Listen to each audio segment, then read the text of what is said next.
मैंने रात जेल में गुजारी है। क्या? क्या तुम सच कह रही हो? या अल्लाह, ये टैक्स की वजह से हुआ है। तुम्हारी जिंदगी में कोई कमी रहती ही नहीं। कैसा टैक्स रोहान? मजाक मत करो मुझसे। पिंकू की वजह से। क्यों, क्या कहा उसने? वो कहती है कि मैंने उससे फोन करके धमकी दी, उससे तंग किया मैंने, और उसने रिकॉर्ड्स बनवाकर मुझ पर मुकदमा कर दिया। क्या तुमने ऐसा कुछ किया? रोहान, मैं तुम्हें उल्टे हाथ का दूंगी एक। मजाक मत करो मुझसे। वो पिंकू है कौन? मैं क्यों तंग करूंगी उसे? अच्छा, मगर तुम कह रही हो किसी ने रिकॉर्ड किया है? मैं सारी रात जागती रही और सोचती रही।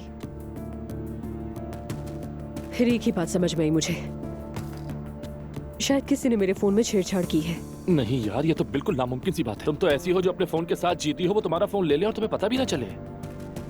मुझे नहीं मालूम किसने किया, कैसे किया, मुझे क्या पता इस बारे में। लेकिन मैं इस बारे में श्योर हूँ बिल्कुल कि मैंने उस मरियम को कभी फोन नहीं किया।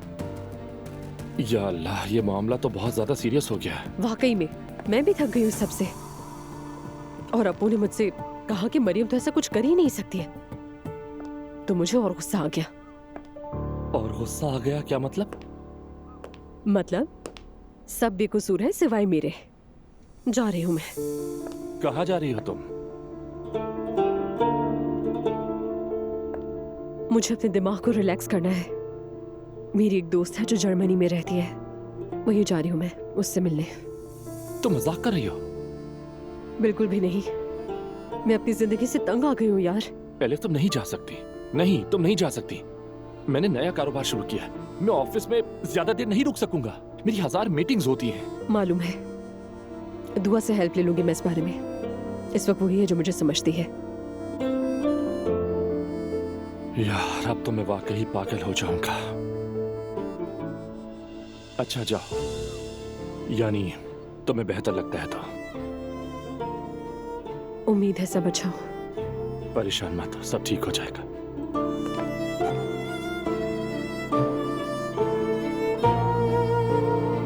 अरे मुस्कुराना तो बनता है ना। पता है आज अब्दुल्ला साहब बहुत घबरा गए थे। वाकई अम्मी, अगर आपने शिकायत वापस ना ली होती तो मामला और बढ़ जाता। बात कहां से कहां पहुंच जाती। खैर, एलिफ तो हमेशा उस आदमी को आपके खिलाफ करती है। अब उनके दरमियान कुछ भी ठीक नहीं होगा। मेरी इस बात को ज़हन नशीन कर लो। इंशाल्लाह। आपको तो पुरसुकून होना चाहिए अम्मी। वो कह रहे थे ये गुनाह है। ऐसा किसने कहा अम्मी? अब्दुल्ला साहब ने। अगर सच कहूँ तो इस हालत में पहुंचाने में हमारा भी कुछ न कुछ हाथ तो जरूर है। तो फिर क्या करते? अल्लाह हमें माफ करे बेटा। बिल्कुल अम्मी, अब क्या करें, घर का बड़ा तो जा चुका है। क्या हम कहते कि ये लो, ये तो तुम्हारा ही है, जैसे चाहो वैसे जियो, जो चाहो करो। बिल्कुल सही कहा। किसी को अफसोस करने की जरूरत नहीं। अगर मेरा घर कोई बर्बाद करने की कोशिश करेगा तो मैं तमाशाई बनकर नहीं देख सकती। देखें अम्मी, ये कोई गुनाह वुनाह नहीं है। अल्लाह के हुक्म से आप नेकियां करके जल्द ही इस कमी को पूरा कर लेंगी। बेफिक्र हो जाए। अल्लाह आपको मजीद नुकसान ना दे। सही कहा। आमीन आमीन इंशाल्लाह। चलो अब तुम तैयार हो जाओ, थोड़ी देर में रेस्टोरेंट जाना है। ठीक है अम्मी। क्या मतलब है? देखिए ना, आपने अपने लिए एक नई जिंदगी शुरू कर दी है, और एक ऐसे शख्स के तौर पर जो बरसों से अपनी बीवी से तलाक लेने की कोशिश में लगा हुआ है। मैं ये आपको बताता चलूं कि ये चीजें आसान नहीं है। बस अब आप अपने दूसरे बिजनेसेस पे तवज्जो दीजिए और कंपनी हमारे हवाले कर दीजिए। उमर, तुम्हें अपनी इस्लाह करने की कोशिश करनी चाहिए, समझ गए? ये कंपनी मैंने बनाई है और अपनी मौत तक मैं ही चलाऊंगा इसे। उम्मीद है तुम समझ गए होगे।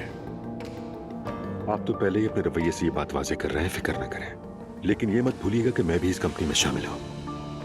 यकीन करें, मैं आपके सामने इस तरह नहीं आना चाहता भाई, लेकिन जो भी करता हूँ अपनी कंपनी और अपने खानदान के लिए करता हूँ। जरूरत पड़ने पर बोर्ड ऑफ डायरेक्टर्स को बुला के वोटिंग करवाऊंगा। फिक्र न करें। आप इस वक्त उलझे हुए हैं, लेकिन इस बारे में सोचिएगा जरूर।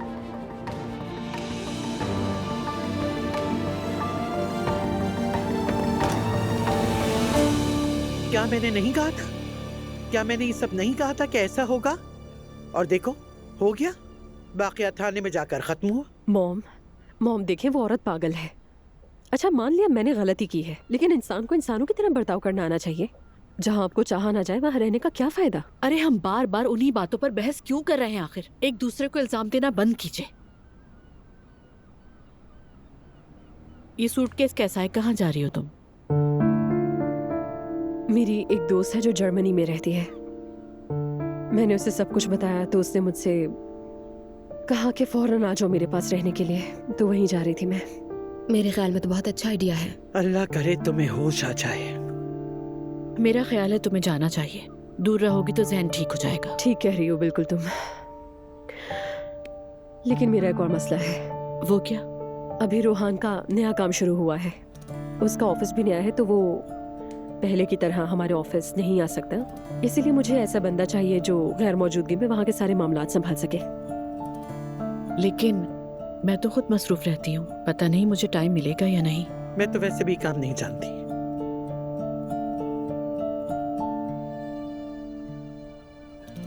क्या मैं? यार दुआ, अगर तुम थोड़ा सा भी टाइम निकाल लो तो अच्छा हो जाएगा। मैं ये नहीं कह रही कि 24 घंटे रहो, लेकिन सिर्फ चंद घंटे के लिए बहुत आसानी हो जाएगी मेरे लिए। अरे इसकी तो छोटी सी बेटी है, कैसे आएगी ये? मम्मी ठीक कह रही हैं। दुआ प्लीज, देखो रोहान भी आता जाता रहेगा। अच्छा ठीक है, मैं जितना कर सकती हूँ उतनी कोशिश करूंगी। मुझे भी अगर वक्त मिला तो जरूर चली जाऊंगी। यार बहुत शुक्रिया आप लोगों का, और जवेरिया को भी लाइएगा। हाँ, सब खत्म हो गया, सिर्फ जवेरिया रह गई जो नहीं आई। दुआ, क्या तुम अभी मेरे ऑफिस में कुछ देर के लिए रुक सकती हो?